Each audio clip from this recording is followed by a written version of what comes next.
Olá, amigos, irmãos, que Jesus nos abençoe a todos e ilumine nossos caminhos. Hoje nós vamos dar continuidade ao estudo do Evangelho segundo o Espiritismo, conforme a programação da nossa casa. E coube a mim falar sobre o Cristo. Na semana passada, nossa irmã, mãe e querida amiga, Dona Val, ela falou sobre a Moisés, que é o Antigo Testamento, relativo ao Antigo Testamento, a sua missão, o seu trabalho de lançar bases para as novas revelações que viriam no futuro. É claro que ele era um espírito que ainda não tinha a compreensão, como nós vamos estudando o Evangelho, nós vamos ver que a maioria, até dos discípulos de Jesus, não tinham a dimensão e a compreensão da tarefa real, né, de transformação, que não deveria ser apenas de um grupo, de um povo, sim, da toda a humanidade. Então, ele ficou limitado, Moisés, a um povo, o povo hebreu, que ele teve a missão de tirar do Egito.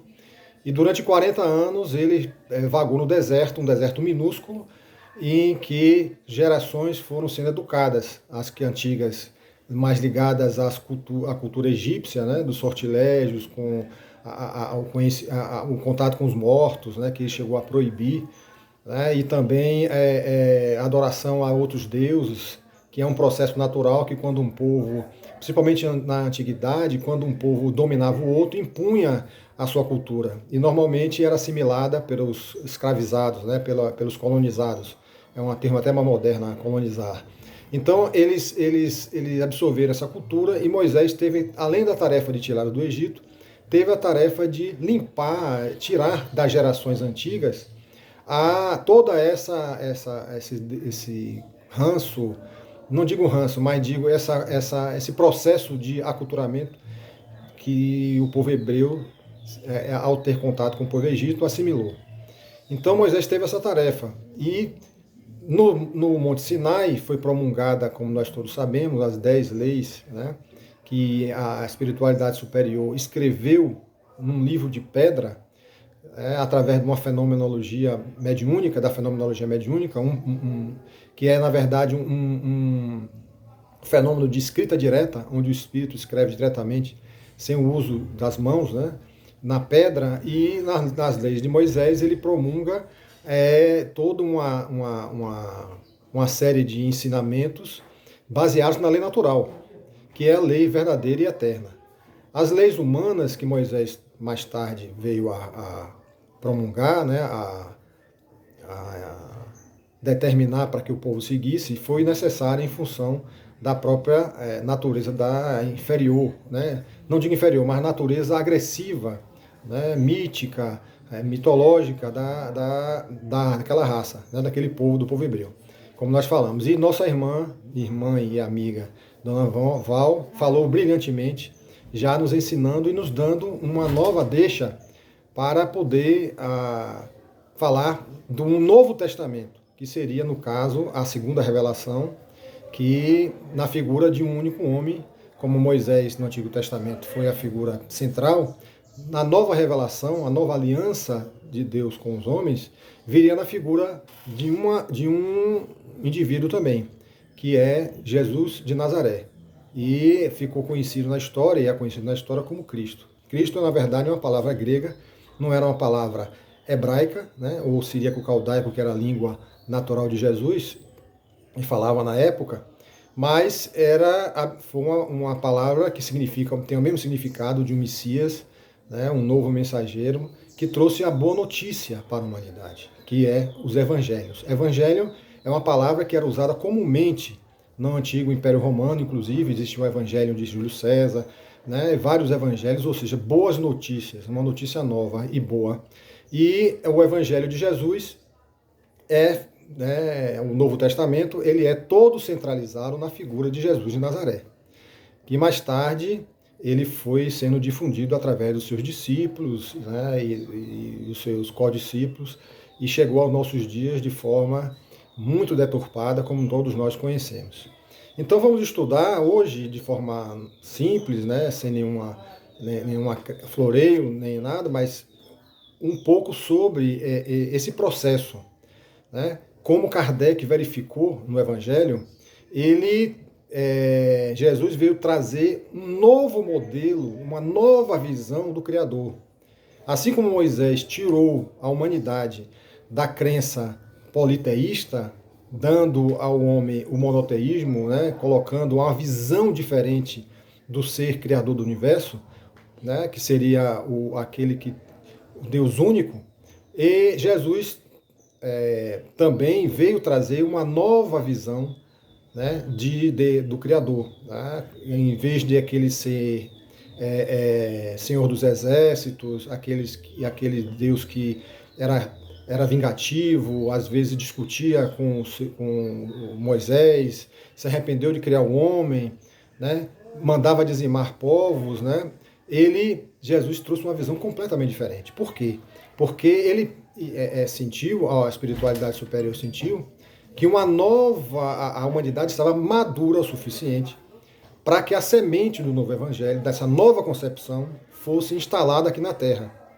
Então, mais ou menos, naquela época, muitas pessoas acham que Jesus trouxe uma visão diferente, mas assim como aconteceu com a doutrina espírita, que existiam os precursores, também, antes de vir Jesus, alguns judeus, alguns grupos judaicos também foram precursores do pensamento de Jesus.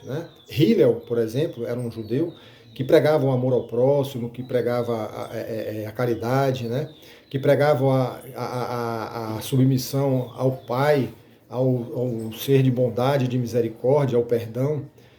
E os essênios também, que tinham uma cultura completamente diferente da cultura comum da época. Inclusive há muitos debates se Jesus foi essênio ou não. Particularmente eu não acredito que Jesus tenha sido essênio, não precisava da doutrina dos essênios. Ele trazia em si a intuição das leis naturais, pela grandeza do espírito que ele era. Então, Jesus, quando chegou à Terra, que começou a trazer a sua doutrina, que veio reformar, vamos dizer assim, aquilo que era do homem Moisés, direcionado para o povo hebreu, Jesus transformou completamente. Nós sabemos que ele, no seu trabalho, na sua tarefa, ele se preocupou justamente na implantação de uma nova visão do Criador. Era um Deus que não mais odiava a humanidade ou os seus inimigos, mas era misericordioso e pregava o perdão, pregava o amor aos inimigos. Então, era uma coisa que até hoje nós observamos dentro da cultura judaica como se fosse uma coisa muito difícil de ser praticada. Amar aos inimigos é muito complicado, ainda para o ser humano em si, e era uma doutrina que veio revolucionar e que deveria revolucionar a concepção, vamos dizer assim, de Criador. Por quê? Porque todas as religiões, se nós observarmos bem, elas são fundadas, têm os seus preceitos, as suas práticas, baseadas naquele entendimento que esses grupos têm de como funciona o processo, como funcionam as leis naturais, as leis de Deus, vamos dizer assim, como funciona todo esse processo essa relação entre Deus e o homem. Então, se você, por exemplo, nascesse na Índia, que existem lá mais de 300 mil deuses, você teria uma grande dificuldade e uma grande variedade de conhecimento, de compreensão dessa relação do Criador com a criatura, ou dos criadores, ou dos deuses com as criaturas. Se você nascesse, por exemplo, no Oriente Médio, se nós nascêssemos no Oriente Médio, provavelmente seríamos maometanos e teríamos uma concepção de Deus segundo a visão do grande profeta Maomé, que através das mensagens do anjo Gabriel, o Espírito, Gabriel, ele pôde trazer também uma concepção diferente da concepção religiosa da época. E vocês verem que a cultura ela é baseada nessa visão que esses povos têm do Criador. A mesma coisa aconteceu com o Ocidente. A cultura cristã ela se enraizou na cultura ocidental e a ponto de influenciar nossas leis, nossos costumes, né? Então, hoje, nós observamos, por exemplo, a grande influência do cristianismo na Revolução Francesa, né? Na Declaração dos Direitos Universais do Homem, direitos e deveres do homem. Tudo ele é baseado, em princípio, nos ensinamentos, né, do Cristo. Então, para vocês terem, nós temos uma ideia, isso é uma ideia pálida, de como foi importante e como foi revolucionária a vinda desse Espírito à Terra, e cuja missão foi justamente trazer uma nova visão, um novo entendimento e apontar o caminho. Que mais importante de tudo isso é que hoje nós observamos que dentro do próprio cristianismo existe uma quantidade gigantesca de doutrinas e religiões que são baseadas na doutrina de Jesus. Eu me lembro que há mais ou menos 15 anos atrás, eu estudando um pouco sobre essas questões, e verifiquei num determinado grupo ONG que estuda faz esse censo das religiões. Na época, há uns 15 anos atrás, já existiam mais de 38 mil denominações cristãs. Cada uma delas tendo uma visão diferente do Cristo e, consequentemente, tendo uma visão diferente do Criador. Então, toda essa miscelânea, essa falta de compreensão, essas ideias, claro que surgiram em função da interpretação do homem, que entrando aí nesse caldo de interpretação, nessa interpretação, os seus interesses pessoais, as suas tendências morais. Então vamos ver doutrina cristã, religião cristã, de tudo quanto é jeito. Uns acreditam que Jesus é Deus, né, a grande maioria. Outros acreditam que Jesus é Deus, é Filho e é Pai, né, é 3 em 1, a doutrina da Trindade. Então, as doutrinas principais, o catolicismo, né, e depois o protestantismo, né, também tem essa crença. E dentro do próprio protestantismo, uma série de denominações religiosas, também às vezes conflitantes entre eles. Nós vemos a Bíblia Católica tendo livros a mais dentro da própria Bíblia, né? Alguns livros a mais do que o próprio protestantismo. Então há esse conflito dentro das religiões, tanto de interesses baseado em interpretações pessoais, interpretações de indivíduos, né, que se julgavam donos, assim, não digo donos da verdade, mas se julgavam com a verdade, né, às vezes até de boa fé, e estavam suas concepções de Deus, e se foram criando religiões de todos os tipos baseadas no Cristo. Eu acredito o seguinte, eu li uma certa feita um grande escritor, filósofo, pensador brasileiro chamado Humberto Holden, e ele fez uma colocação que me marcou muito. Às vezes eu até conto o pessoal, sempre conto, e é justamente essa. Ele diz o seguinte: se Jesus voltasse de novo à Terra, ele iria à ONU, né, onde há uma assembleia de quase todos os países do mundo, e iria fazer a seguinte declaração: eu declaro a todos vocês que eu, Jesus, não sou cristão. Justamente por quê? Porque os seus ensinamentos, aquilo que verdadeiramente importava no seu evangelho, ele foi deixado de lado. É exatamente isso que Kardec procurou evitar. Se nós estudarmos o evangelho segundo o Espiritismo, que não é o evangelho dos espíritas, é o evangelho baseado na doutrina de Jesus. Por isso que nós vemos os capítulos todos iniciando com, se me salva a exceção apenas um, todos iniciando com trechos do Evangelho de Jesus. Então, Kardec teve o cuidado, lá na introdução do Evangelho segundo o Espiritismo, ele teve o cuidado de, ao analisar o Evangelho, deixar de lado todas aquelas questões que são motivos de conflito das religiões e dos homens. Não é? E só se ateve à análise das questões morais. Por quê? Porque são as questões morais, são elas que importam para nós, são elas que importam para a humanidade. É através da mudança de comportamento, baseada na lei de Deus, que são as leis morais, né? Que são as leis de amor, de bondade, de fraternidade, de compaixão, né? De indulgência. São essas práticas, é a prática dessas virtudes que faz com que, que importa, que faz com que o Espírito, o grande senhor da vida, né? O grande ator da vida, possa atingir vamos dizer assim, o reino dos céus. Né? Então, mas Jesus teve essa missão. Então ele veio, quando ele veio à Terra, ele, em várias ocasiões, e eu acho importante todo aquele que estuda o pensamento de Jesus, se ler o Evangelho de Jesus, Mateus, Marcos, Lucas e João, porque lá que você vai encontrar a verdadeira doutrina de Jesus.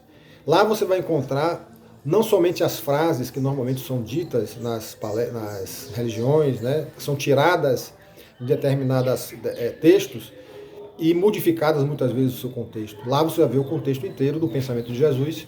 E nós vamos verificar que o pensamento de Jesus ele é extremamente objetivo. Não há como você interpretar de outra forma, de uma forma diferente. Em que isso foi justamente, e esse é uma das maiores causas das religiões terem dificuldade de trabalhar essas questões. Normalmente as religiões trabalham muito, somente as protestantes que estão mais atuantes hoje em dia, trabalham muitas questões do Antigo Testamento, muito as falas dos apóstolos de Jesus, das epístolas de Paulo, e muito pouco do pensamento de Jesus, porque ele é desafiador para o homem.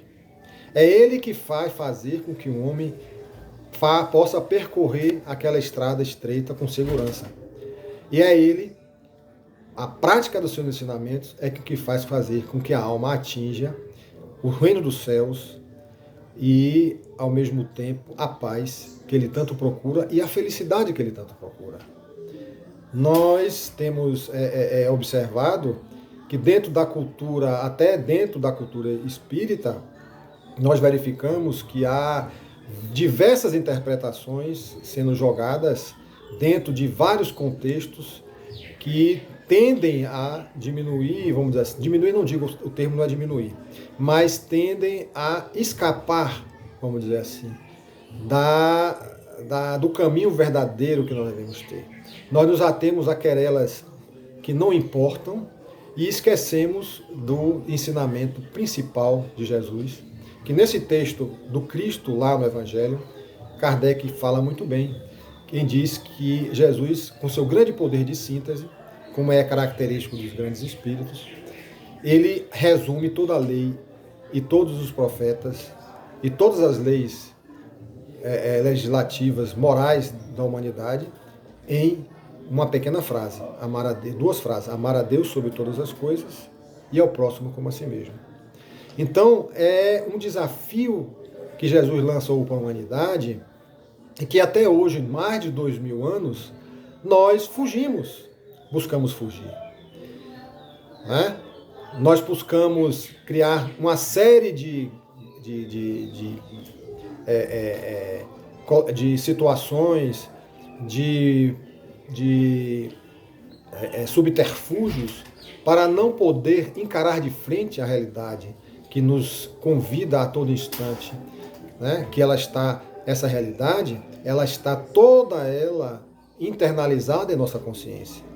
Porque lá no Livro dos Espíritos, questão 621, está lá, né, a questão fatal para nós, que ela é muito importante, uma compreensão, né, que é onde Kardec pergunta aos espíritos da codificação onde está escrita a lei de Deus. E os espíritos respondem na consciência. Ou seja, não há escapatória para o homem quando diz respeito a um enfrentamento fatal que nós devemos ter com as leis naturais. Temos que começar a observar esse pensamento do Cristo de forma a internalizá-lo e a praticá-lo. Não há uma escapatória. Não há nenhuma fórmula alternativa. É por isso que ele diz lá em João que ele é o caminho, a verdade e a vida. O caminho, na verdade, é uma passagem. E que cada um de nós, espíritos de todas as gerações, de todos os tempos, teremos que trilhar. Então Jesus não veio para nos salvar, né? Como é de muita gente. Ele não morreu para nos salvar, na verdade. Ele veio, cumpriu a missão que ele tinha de cumprir e deixou um roteiro, o caminho, para que cada um de nós possamos carregar a nossa cruz, como ele mesmo nos ensinou, e segui-lo. E ele não mentiu para nós. Ele disse, o caminho é estreito, espinhoso, e é exatamente por onde nós não queremos ir. Então, meus irmãos, dentro dessa perspectiva atual, dentro da nossa concepção espírita do processo do processo em que a espiritualidade superior vem fazendo para educar a humanidade, trazer novos ensinamentos, o Jesus é a figura central. Eu vi certa feita uma reportagem com Chico Xavier e ele dizia uma coisa interessante. Ele dizia que o Antigo Testamento era a grande pergunta que a humanidade fazia a Deus. E o Novo Testamento era a grande resposta que Deus deu ao homem. Só que é uma resposta que foi limitada. O próprio Jesus nos ensinou que lá em João 14, que ele queria nos dizer muitas coisas, mas não poderíamos compreender. Então, se nós acreditamos que Jesus, né, está com a verdade, ele também não se enganou desta forma. Ele sabia com quem ele estava lidando. Espíritos ainda de nível inferior, mas com grande potencial de aprendizagem para aprender, né, e que ainda não tinham compreensão, capacidade de compreender as informações que mais tarde deveria vir, através de um novo revelador que ele chamou do Consolador, o Espírito da Verdade que viria explicar o que eu tenho dito. Olha como ele já sabia que seus ensinamentos iriam ser deturpados pelo homem. Claro, graças ao grande conhecimento da natureza humana que ele tinha, né? Espíritos inferiores não conseguem ainda encarar a realidade da vida espiritual, né? Não digo a realidade da vida espiritual, mas a realidade do trabalho que deve ser realizado para o seu crescimento espiritual. E, logicamente, por interesses, por desejos inferiores, eles iriam deturpar seu ensinamento em função de proveito próprio. E foi exatamente o que aconteceu. Na história da humanidade, está aí para todos nós que pudermos, hoje agora muito mais fácil com a internet, né? Todos nós que quisermos verificar, nós vamos ver que o pensamento de Jesus foi deturpado, né? Todo o seu pensamento deturpado, e todos aqueles, olha só, todos aqueles que compreenderam o pensamento de Jesus e que vieram aqui manter firme esse pensamento, foram trucidados pela sociedade humana. Vários deles foram incompreendidos, perseguidos, mortos. Então essa é a característica de uma sociedade inferior, como a nossa. Então Jesus foi de uma inteligência muito grande, né? Ele, nesse processo todo, ele deixou como base o seu ensinamento, seu fulcro central, né? Todas as informações necessárias para o progresso da alma estão no ensinamento de Jesus, mas ao mesmo tempo ele deixou perguntas que só mais tarde poderiam ser respondidas.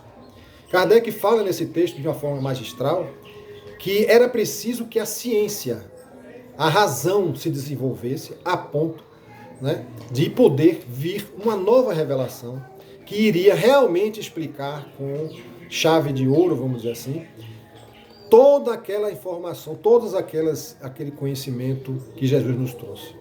E essa ciência nova, que não é religião, é uma ciência filosófica de consequências morais, porque Jesus não trouxe nenhuma religião. Nenhuma.